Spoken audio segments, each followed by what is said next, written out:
Hi friends, welcome to our channel.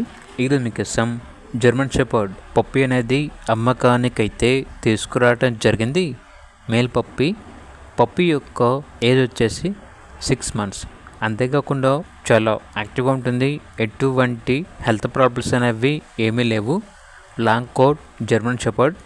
Vaccination up to date complete అయింది. Vaccination record అనేది కూడా ఉంది. అంతేకాకుండా చాలా యాక్టివ్గా ఉంటుంది. ఎటువంటి హెల్త్ ప్రాబ్లమ్స్ అనేవి ఏమీ లేవు. ఇక పప్పి యొక్క ప్రైస్ వచ్చేసి 13K అనగా 13,000. లొకేషన్ వచ్చేసి ఖమ్మం డిస్టిక్ బనగండ్లపాడు అని అయితే చెప్పడం అయితే జరిగింది. ఇక పప్పి కావాలన్న వారు ఈ వీడియో కింద టైటిల్లో ఓనర్ నెంబర్ అనేది డిస్ప్లే చేయడం జరిగింది. ఓనర్కి కాల్ చేయండి. అలాగే ఛానల్ని ఇంతవరకు సబ్స్క్రైబ్ చేయకపోతే సబ్స్క్రైబ్ చేసుకోండి. Thank you. బై.